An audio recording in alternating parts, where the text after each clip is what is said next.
you probably think that you can sit on your laurels and do very little in the garden now, because we're heading into winter, but I'm here to say that that is not the case. There is so much that you can be doing now to get ahead for next year, and I'm going to give you a couple of tips to get you off to a good start. I don't know about you, but the summer we had, August, the garden basically died, and now, typically, probably a couple of weeks before a frost, the garden's kind of ramped into life, and the dahlias are coming out and everything is just looking gorgeous.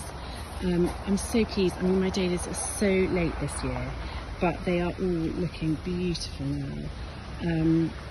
And so, yeah, I'm really enjoying the colour, because it was just like a barren desert in August. And September and October are a really good time to plant things out. So any new plants that you want to get into the ground, or any current plants that you have that you want to divide and then replant, the ground's still warm, it's quite damp because we've had a bit of rain, thank the Lord, and it's ideal growing conditions, and you want to get them in so they get their roots down before the first frosts hit and it gets really cold. And that's one less thing to worry about next year.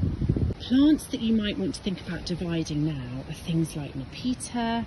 Literally just dig that clump up, split it into 4 and then put it back in the ground. Hardy geraniums, ornamental grasses like these Stipa tenuissima. I want more of that in these borders, so I'm going to be dividing that up. All sorts of hardy salvias, what else, astrantias, things like that. As you can see, I'm already making little gaps, clearing little spaces that I can plant more things. And also think about editing, because there's a lot of stuff that my plants don't want next year, and now's a good time to just make those changes while things are still in flower and you can see what there is there. Quite a good time to get in and make those changes now. Another great thing to do at this time of year is to plant some bulbs. There are so many out there, most of which will flower next spring, but you need to start planting them now. So things like narcissi, crocus, scilla, hyacinths for the spring, iris reticulatus, all sorts of things. And I'm starting by planting them in pots. But the thing I'm going to show you now is those things that will be great and kind of fill your days with joy in the run up to Christmas. So specifically hyacinth and narcissi paperwhites. So the hyacinth that you want to choose, if you want them flowering for Christmas or in the run up, are prepared bulbs. And prepared just means that they've been given a kind of period of cold where they think they've gone through a winter and they think it's time for them to flower and it's spring. We're basically telling them a lie, but it's great for us because it fills our house with that delicious scent, which I can't wait for. Oh my god, the wind today. And I'm doing lots of pots of bulbs. Narcissi paperwhites, another great one for Christmas. If you plant now, they will flower within 10 weeks. And the same with the hyacinths. If they're prepared bulbs, they'll flower within 10 weeks. So I've got my pot here. You might ask what this is. It's just some of that packing stuff, which I find quite good as drainage, because the key thing, especially in a pot that doesn't have a drainage hole, is that you need to have crocks in the bottom, and also ideally you want to either use bulb fibre because it's got loads of added grit in it, and also some charcoal that makes it stop sort of smelling and things like that, or I tend to use a John Innes and mix it with loads and loads of grit, which I have prepared earlier. So I've filled just sort of, I've put a few of these packing things in the bottom, just they're compostable, so all very green and friendly. And then I'm just going to put a bit of my gritty compost mix in, and I think with this pot I could probably fit 3 hyacinth bulbs. Now, I've got various varieties here, but the ones I absolutely love are called Woodstock, and they're that gorgeous kind of beetroot colour.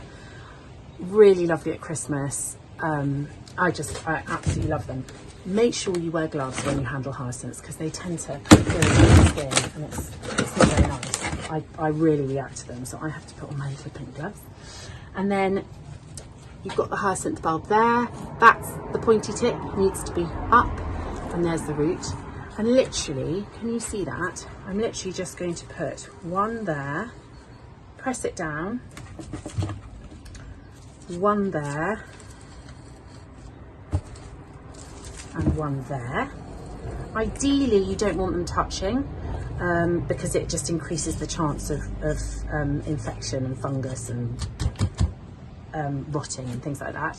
I'm just going to top that up with a bit more of the compost mix just around the edges to sort of wedge them in a bit. But actually, you want to see the tops of the bulbs, and the main reason for that is that they hate sitting in water, and you don't want to have any water getting into that tip at all, because they will rot much more easily then. So you just want to make sure they're secure and sort of bedded in. And what I tend to do is give them a water at this stage, just a little trickle, not too much. You don't want to water bulbs too much because actually they've got everything in the bulb that they need to flower. Just a little bit, and that water will then drain through down into the bottom, but crucially the bulbs will not be sitting in wet, and that's what you don't want. And so you can see it's all going through now.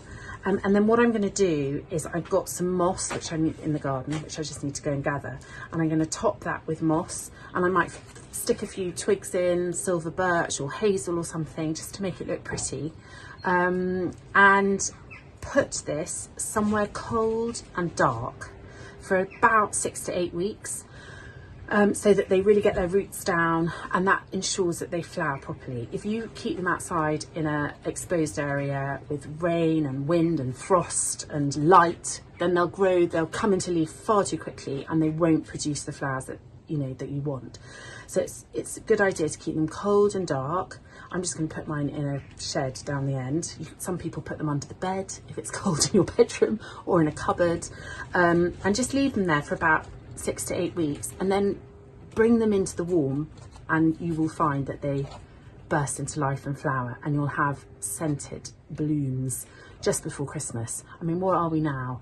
End of September. So I probably will do a succession of these every week. I'll plant a few more so that I know that I've always got something lovely coming out and filling the house with all that joy.